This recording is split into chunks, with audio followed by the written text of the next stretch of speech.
ሰላም እንዴት ናችሁ? ዛሬ ሲኩዌንሻል ኢቨንት የሚለውን እናያለን። መጨረሻ ላይ ኤክሰርሳይዝ 8.25 እንሰራለን ማለት ነው። ወደ ኤክሰርሳይዝ ከመሄዳችን በፊት እዚህ ጋር ሲኩዌንሻል ኢቨንት ምንድን ነው የሚለውን in previous section you saw how to determine probability of independent or dependent event using multiplication rule of probability ከዚህ በፊት ዲፔንደንት እና ኢንዲፔንደንት ፕሮባቢሊቲን እንዴት በመልቲፕሊኬሽን አድርገን ፖሲቢሊቲዎቹን እንደምናውቅ አይተናል ማለት ነው። it is also possible to show event are sequential using tree diagram and tables and calculate probability from this ማለት ነው። ይሄ sequential event የምንለው ምን አሁን ለምሳሌ ኮይን 3 ጊዜ ቶስ ብናደርግ ምን ፕሮባቢሊቲ አለ? ሶስት ጊዜ ማለት ነው። የመጀመሪያው ቶስ ስናደርግ ሄድ በሄድ በኩል ሊታየን ይችላል። ሁለተኛ ላይ በሄድ በኩል፣ ሶስተኛ ላይ በሄድ በኩል ሊታየን ይችላል ብለናል።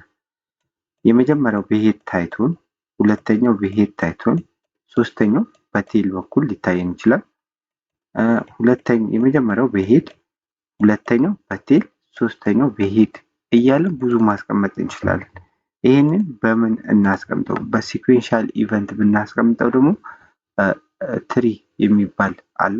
ከዛ ተነስተን ይሄን ሲኩዌንሻል ኢቨንት የተባለው ምንድነው የሚደረገው? ይሄ የመጀመሪያው እንደዚህ ትሪ አለ።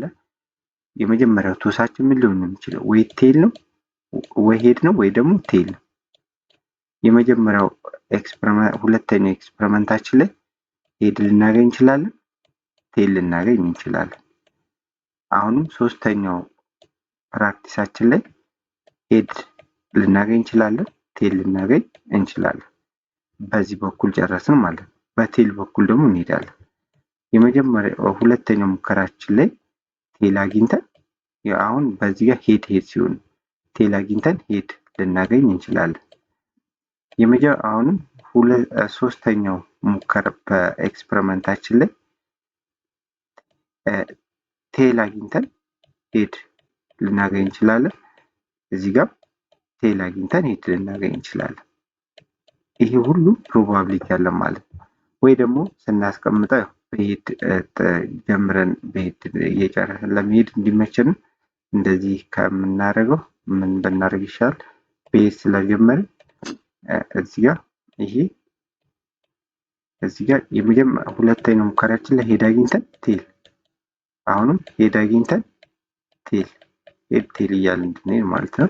በዚህ ጋር እንደዚህ ሶስት ብራንች ቶስ ስላደረግን 3 ብራንች ነው የምንሄደው 3 ከሚሞላ ማለት ነው። አሁን እዚህ ጋር በዚህ ጋር በአንድ መስመር ስንሄድ 2 ቴል ነው የምናገኘው። ስለዚህ አንድ ሄድ እና እዚህ ጋር ቴል ይቀራል ማለት ነው። እንደዚህ ነው በሲኩዌንሻል ኢቨንት እናስቀምጠው ማለት ነው። አሁን በዚህ ጋር ሄድ አለ። እዚህ ጋር ብንዘረዝራቸው ሄድ አለ፣ 3 ሄድ አለ። በዚህች ጋር እንዲህ ስንመጣ ሁለተኛው መንገዳችን በዚህ ጋር መተን እንደዚህ ሄድ ቴል፣ ሄድ ቴል በዚህ ጋር እንደዚህ ስንመጣ ማለት ነው። ሌላኛውስ እዚህ ጋር እንዲቀረን ነው። እዚህ ጋር ይቀረናል። እዚህ ጋር ሄድ ቴል ይቀራል። ሄድ ቴል 3 መሆን አለበት። አሁን ደግሞ ሄድ ቴል ሄድ በዚህ ጋር እንደዚህ ስንመጣ ማለት ነው። ስለዚህ ሄድ ቴል ሄድ ማለት ነው። አሁን ደግሞ በዚህ ጋር እንደዚህ ምን ሄድ ቴል ሄድ ቴል ቴል ማለት ነው። አሁን በዚህ ጋር ያለውን ብራንች ጨርሰን በዚህኛው ጋር ደግሞ እንሄዳለን። ሄድ ቴል ሄድ በዚህ ጋር እንደዚህ ማለት ነው። ስለዚህ ቴል ሄድ ሄድ አሁን ከዛስ በዚህ ጋር እንደዚህ መጣን፣ በዚህ ጋር ደግሞ እንደዚህ እንመጣለን። ስለዚህ ቴል ሄድ ቴል፣ ቴል ሄድ ቴል ከዛስ ቴል ቴል ሄድ፣ ቴል ቴል ሄድ ከዛስ በዚህ ጋር እንደዚህ ቴል ቴል ቴል ቴል ቴል ቴል እነዚህ ናቸው ማለት ነው። 8 ይሆናሉ ማለት ነው ጠቅላላ። ስለዚህ በዚህ መልኩ በትሪ ማለት መዘርዘር የሚከብደን ከሆነ በዚህ በትሪ ማስቀመጥ እንችላለን። ምን ሲሆኑ ኢንዲፔንደንት ከሆኑልን በዚህ መልኩ ማስቀመጥ እንችላለን ማለት ነው። እዚህ ጋር በተመሳሳይ ሁኔታ ማየት ትችላላችሁ ማለት ነው። ይህንን ነው የሰጠነው። ቀጥታ ወደ ኤክሰርሳይዝ 8.25 እናመራለን። A fair die is ruled 3 times. Find the probability that all outcome will be 6. ይሄኛው በትሪ እንስራ ብንል በጣም ነው የሚረዝምብን፣ ግን በተወሰነ መልኩ በትሪ እንዴት እንደምንሰራ አሁን የመጀመሪያው ትራያችን ላይ ምን ልናገኝ እንችላለን? የመጀመሪያው ኤክስፐሪመንት ላይ አሁን 6 ጫፍ ነው የሚሉን ገና በመጀመሪያው ማለት ነው። እዚህ ጋር 6 ጫፍ ይኖረናል። 6 ቁጥሮችን ልናገኝ እንችላለን። 1 ልናገኝ እንችላለን። አሁንም 2 ልናገኝ እንችላለን። 3 ልናገኝ እንችላለን። 4 ልናገኝ እንችላለን። 5 ልናገኝ እንችላለን። 6 ልናገኝ እንችላለን ማለት ነው። አሁን በዚህ በኩል እንዳለ አሁን በዚህ ጋር ስንሄድ 6 ሌላ እንደዚሁ እያደረግን ነው የምንሄደው። ግን ይሄኛው አድካሚ ነው። ዳይ ማለት 6 ስላለው 6 ጫፍ ስላለው 6ቱንም እንደዚህ እየዘረዘርን ብንሄድ ወረቀትም አይበቃንም፣ ይከብዳል በትሪ ለመስራት ማለት ነው። ስለዚህ ይህንን በትሪ ሳይሆን የምንሰራው ኤፌር ዳይዝ ሩል 3 ታይም 3 ጊዜ ነው ሩል ያደረግነው ማለት ነው። 3 ጊዜ አድርገናል። ስለዚህ 3 ጊዜ ሩል ስናደርግ አንድ ሊወጣ ይችላል። አንድ 3ም ስንሞክር በአንድ በኩል 3ቱም ሊወጣ ይችላል ማለት የመጀመሪያ ሙከራችን ላይ አንድ፣ ሁለተኛ ሙከራችን ላይ አንድ፣ ሶስተኛ ሙከራችን ላይ አንድ ልናገኝ እንችላለን። የመጀመሪያ ሙከራችን ላይ አንድ፣ ሁለተኛ ሙከራችን ላይ አንድ፣ ሶስተኛ ሙከራችን ላይ 2 ይሄ ልናገኝ እንችላለን። እንደዚህ እያልን እየቀያየርን እያስቀመጠን መሄድ እንችላለን ማለት ነው። እዚህ ጋር 3 ጊዜ ሮል አድርገን ይጠይቁን ምንድነው ፋይንድ ዘ ፕሮባቢሊቲ ዛት ኦል አውትካም ዊል ቢ 6 ዶትስ የሚሆኑበት ማለት በ6 ዶት ማለት 6 የሚወጣ ስድስቱን 3 ጊዜ የሚወጣበት ፕሮባቢሊቲ ነው ማለት ነው። 6 ይሄ ማለት ምንድነው? 6 እንደዚህ የሚሆኑበት ማለት ነው። አሁን 6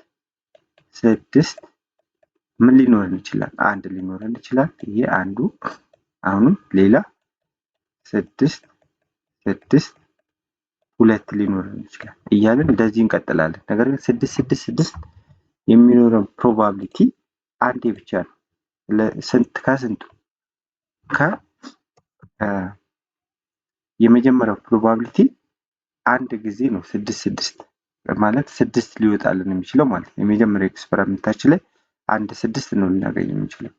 ከ1 እስከ 6 ያሉትን ሁለት አሁን ይሄ በምንድነው በመልቲፕሊኬሽን ነው የምንሰራው ማለት ነው። የመጀመሪያው የመጀመሪያው ኢቨንት 1 አለ። ኢቨንት 1 ላይ አንድ ሮል ስናደርግ ልናገኝ የምንችለው ከ1 እስከ 6 ያሉ ቁጥሮች ከነዛ ውስጥ አንዱን አንዴ ነው ልናገኝ የምንችለው አንድ ኤክስፐሪመንት ስለሆነ። ስለዚህ ከ6ቱ አንድ ማለት ነው።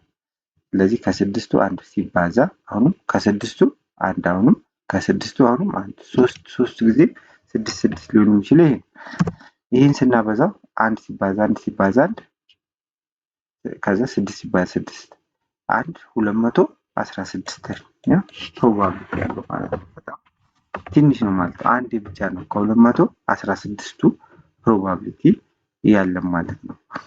ስለዚህ ይሄን በዚህ መልኩ መስራት ትችላላችሁ። ቀላል። ወደሚቀጥለው ስናልፍ ሁለተኛ ጥያቄ if 2 cards are selected from standard deck of 52 cards without replacement find this possibility አሁን without replacement ስንል ምንድነው? without replacement ከሆነ ዲፔንደንት ነው ኢንዲፔንደንት ነው? ዲፔንደንት። ምክንያቱም ከ52ቱ ለምሳሌ የመጀመሪያው ትራያችን ላይ አንድ ካርድ አውጥተን መልሰን እናስገባ ውጪ ነው የምናስቀምጠው። ስለዚህ ቀነሰ ማለት ሁለተኛው ፕሮባቢሊቲ ምን ላይ ዲፔንድ ይሆናል? የመጀመሪያው ፕሮባቢሊቲ ላይ። ምክንያቱም ተቀንሷል። ያንን አይተን የቀነስነውን ካርድ ከዛ ፕሮባቢሊቲውን በዛው ልክ እየቀነሰ ይመጣል ማለት ነው። ስለዚህ 2 ካርድ ነው የምናወጣው ሰሌክት የምናደርገው ከ52 ካርድ ውስጥ ዊዛውት ሪፕሌስመንት መልሰን አንከተውም ማለት ነው። ስለዚህ ፋይንድ ዚስ ፕሮባቢሊቲስ ነው የሚለን ቦዝ አር ኤስ የሚሆኑበት አራቱም ሁለቱም ኤ የሚሆኑበት ካርታ ያው ከዚህ በፊት እንዳየነው በአራት ይከፈላል። በዋነኝነት ምን አለው እዚህ ጋር እንደዚህ ለማስቀመጥ እንደሚመችል ክለብ አለ። እዚህ ጋር ፍሎር የምንለው ይሄ 13 አለው ክለብ ለብቻው። ከዛ ሌላኛው ስፔድ ማለት ጦር የምንለው ነው። ከዛ ይሄኛው ደግሞ እዚህ ጋር ምን አለ ሌላ ሀርት አለ። ከዛን ዲያመንድ አለ ማለት ነው። ከዛ ይሄ እያንዳንዱ ፍላወር ስንት አለው? 13 ስፔድ 13 ሀርት 13 ዲያመንድ 13 አለው። ከዛ እያንዳንዱ ደግሞ እዚህ ጋር ኤ ለምሳሌ ከሁሉም አንዳንድ አለ። ኤ ፍላወር አለ፣ ኤ ጦር አለ፣ ኤ ልብ አለ፣ ኤ ዲያመንድ አለ ማለት ነው። ሁለት ቁጥርም እንደዛ ሁለት ፍላወር አለ እያለ አራት አላቸው ማለት ነው እያንዳንዱ ቁጥሮች። ስለዚህ ሁለቱም ምን የሚሆኑበት ኤ የሚሆኑበት ማለት ነው። ስለዚህ ስንት ኤ ነው ያለን ማለት ነው? 52 ካርድ ውስጥ ከ52ቱ አራት ኤ ነው ያለን የመጀመሪያው ፕሮባቢሊቲያችን ላይ። ስለዚህ 4/52ኛ ነው ማለት ነው የመጀመሪያው ኢቨንት 4/52ኛ። ከ52ቱ አራት ቻንስ ነው ያለን ኤን ማግኘት ማለት ነው። ከዛ ኤን አገኘንና ቀንሰን አስቀመጠን። አገኘንና ኖት አድርገን አስቀመጠን። ዊዛውት ሪፕሌስመንት ነው ያለን። ዊዛውት ሪፕሌስመንት ማለት መልሰን አናስገባም ማለት ነው። ስለዚህ ሁለተኛው ኢቨንታችን ላይ አንዷን አገኘንና አስቀመጠን ኤን። ለስንት ኤ ይቀራል ማለት ነው? አንዷን አግኝተን ካስቀመጠን 3 ኤ ነው የሚቀረን። ስለዚህ 3/51 ነው ማለት ነው። አንዷ ተቀንሳለች። እንደዚህ አድርገን ይሄን አባዝተን ማስቀመጥ ነው ማለት ነው። እዚህ ጋር አስቀምጬዋለሁ። ስለዚህ ፕሮባቢሊቲ ኦፍ ኢቨንት 1 ኤንድ ኢቨንት 2 ነው። እዚህ ጋር ኤን የማግኘት ፕሮባቢሊቲያችን የመጀመሪያው ኢቨንታችን ላይ ከ52ቱ ካርታ ውስጥ ኤን የማግኘት ፕሮባቢሊቲያችን 4 ነው። ሁለተኛው ላይ ግን ስንሄድ አንዷን አግኝተን አስቀምጠናል አውጥተን። ሁለተኛው ኢቨንታችን ላይ 3 ኤን የሚቀረን አንዷን ስላገኘን ስለዚህ 3/51ኛ እንላለን ማለት ነው። ስለዚህ ይህን ስናበዛው 12 4 ሲባዛ 3 12 ነው። 52 ሲባዛ 51 2652 ይመጣል። ይሄ ለ12 ስናቃልለው 221ኛ ይመጣል ማለት ነው። ስለዚህ ለሁለተኛ ኤ መልሳችን 221ኛ ብለን መመለስ እንችላለን። ሁለተኛው ቦዝ አር ሀርት የመሆን ፕሮባቢሊቲያቸው አሁን እዚህ ጋር ክለብ ስንት ነው ብለናል? ክለብ ማለት ፍላወር ለብቻው 13 አለው። እንደገና ስፔድ ጦር ማለት ነው። ይሄ ደግሞ ስንት አለው? 13 አለው ብለናል።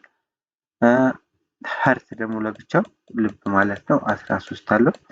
ዲያመንድ ለብቻው ስንት አለው? 13። ይህንን በአራት ስናበዛው 52 ይመጣል።